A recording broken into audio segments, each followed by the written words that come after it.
नमस्कार फ्रेंड। मीठा खाना तो सबको पसंद होता है, लेकिन कभी लोग सोचता है कि कुछ नहीं है, कैसे मीठा क्या बनाऊं नहीं बनाऊं। तो इसके लिए आज हम लेकर के आए हैं अरसा। झारखंड का फेमस रेसिपी है ये अरसा। तो इसको हम बनाते हैं एकदम ट्रेडिशनल तरीके से। तो चलिए हम बनाना शुरू करते हैं।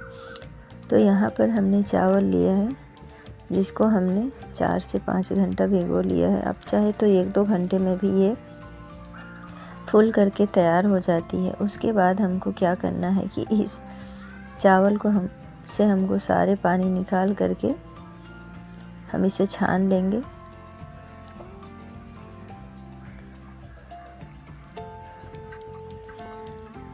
जब सारा पानी निकल जाए तो इसे हम एक साफ कपड़े या गमछी, जो भी हो, गमछी बेडशीट जो भी हो, उसमें इसे फैला देंगे। इसे धूप में हमको नहीं रखना है, बस ऊपर का जो पानी है उसे हमको सुखाना है। या आप पंखे के नीचे रख कर भी कर सकते हैं। तो पंखे के नीचे अगर आप रखेंगे तो 10 से 15 मिनट में ये पूरी तरह से ये सूख जाती है। मतलब इसका पानी सूखता है, चावल नहीं। और इसे अब हमको मिक्सर में डाल करके इसका एक फाइन सा पाउडर बना लेना है, यानी कि चावल का आटा। तो ये आटा हमारा बन करके तैयार हो गया है। तो यहाँ पर हमने आधा किलो गुड़ लिया है, तो इसको हम छोटे छोटे टुकड़ों में कर लेंगे। और आज हम आधा किलो लिए हैं, तो हम इसको मेजर कर रहे हैं कटोरी से, क्योंकि घर में जब बनता है तो उसे नाप या तौल करके नहीं बनाया जाता है, क्योंकि ज़्यादा चावल उसमें रहता है। गुड़ 1 किलो रहता है, 1.5 किलो रहता है, और उस हिसाब से जितना आटा उसमें लगा उतना ही बना लिया जाता था।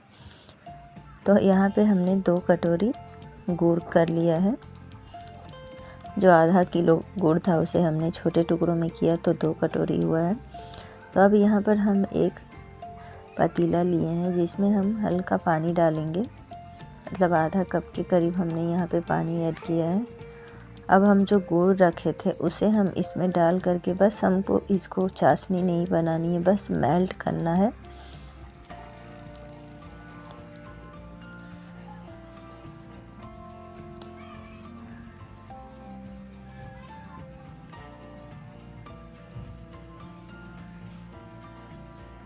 और ये देखिए, ये गुड़ पानी में पूरी तरह से मेल्ट हो गई है। तो इसे हम क्या करेंगे कि जिस चीज़ में हमको बनानी है उसी में हम छान लेंगे, ताकि जो इसमें इम्प्योरिटीज़, चाहे जो गन्ना का जो रेशे वगैरह हैं वो सब निकल जाए। तो यहाँ हम छन्नी की मदद से हम चाशनी को छान लेंगे। देखिए, जो गन्ना का रेशा वगैरह है वो निकल करके बाहर आ गया है।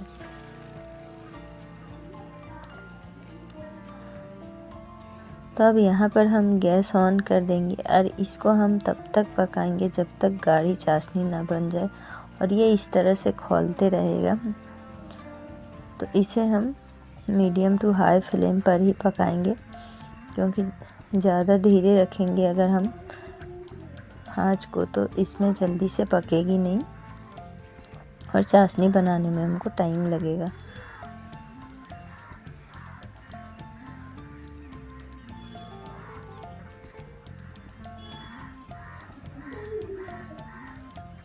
तो इसमें झाग आता है। जब हम हाई फ्लेम रखते हैं तो इसमें बहुत सारे झाग आते हैं, जिससे हमको लगेगा कि शायद बाहर फेंक दे, इसलिए हम यहाँ पे लगातार चला रहे हैं। और ये देखिए, चाशनी गाढ़ी हो रही है। तो यहाँ पे हमने फ्लेम को मीडियम कर दिया है। और जो साइड में इस तरह से लगेगी, चिपकेगी जो चाशनी हमारा, तो वो टाइट हो जाता है। तो उसको हम इसी तरह से कलछी की मदद से फिर उस चाशनी में मेल्ट कर देंगे।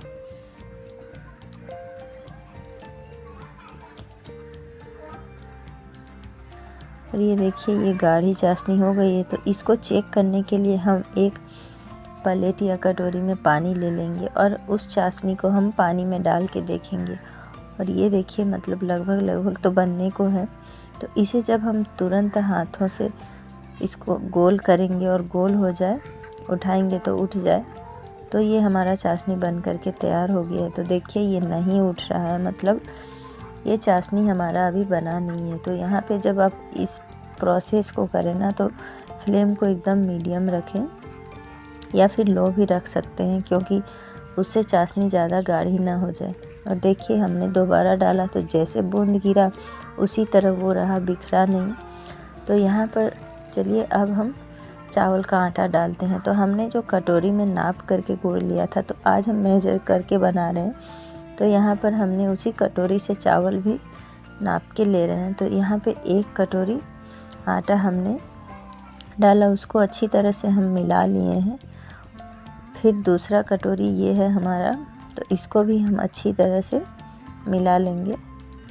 और यहाँ पर जो फ्लेम हमारा है एकदम लो पर है, क्योंकि हमको इसी तरह से बनाना है। और ये तीसरा कटोरी भी हम इसी तरह थोड़ा थोड़ा कर के मिलाते जाएंगे। और ये देखिए ये जो मिश्रण हमारा है, इसमें लग रहा है कि और थोड़ा आटा लगेगा, तो हमने ये चौथा कटोरा भी डाल दिया है।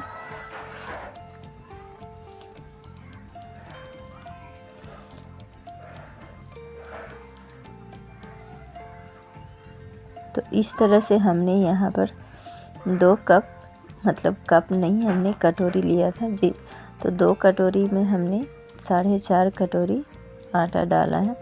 और ये देखिए ये जो हमारा मिश्रण है बन करके तैयार हो गया है। तो इसको बनाना काफ़ी आसान होता है, बस इसमें सिर्फ जो मिश्रण, जब इसका जो चाशनी बनाते हैं उसी में हमको थोड़ा सा देखना होता है। तो यहाँ पर हमने सौंफ और पम्पकिन के सीड डाले हैं। आप चाहें तो कोई भी ड्राई फ्रूट्स वगैरह ऐड कर सकते हैं। तो अब चलिए इसे हम तलते हैं। तो हमने कढ़ाई में तेल डाल दिया है और इस जो मिश्रण हमने बना के रखा था तो उसमें भी हम हल्का तेल डालेंगे, ताकि हाथों में जब हम इसको पेड़ा का शेप दे तो हाथों में चिपकेगी नहीं। तो ये गरम है और गरम गरम में ही इस तरह से ये फैल जाती है। तो इसी तरह का ये मिश्रण हमको चाहिए होता है। और ये जब ठंडा होता है तो धीरे धीरे ये ऑटोमेटिक टाइट होने लगता है।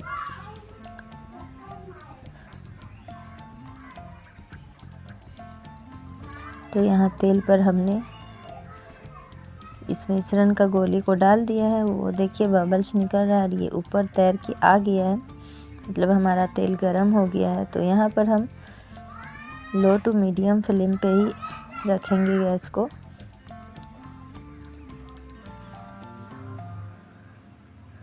और इस तरह से हाथों से दबाते हुए तुरंत हम वहाँ पे डालेंगे तेल में, क्योंकि ये हाथ में पूरा फैलने लगता है। तो एक बार में एक ही डालें, क्योंकि क्या होता है कि जब हम एक से ज़्यादा इसमें डाल देंगे तो वो आपस में चिपक जाती है और अच्छे से नहीं बनती है। और दूसरी बात ये है कि ये अगर चावल पिसा हुआ 1 से 2 दिन रह जाए तब भी रोटी ये ठीक से नहीं बनता है। तो इस बात का ख्याल रखें कि जब भी आप बनाएं तो फ्रेश चावल को लें और 2 से 3 घंटा ही फुलाएं इसे।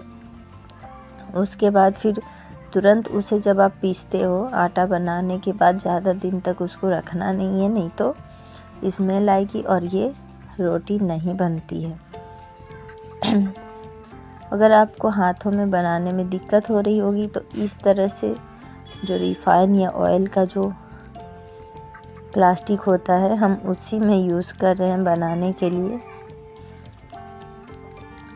तो हमको एक करके ही डालनी होती है।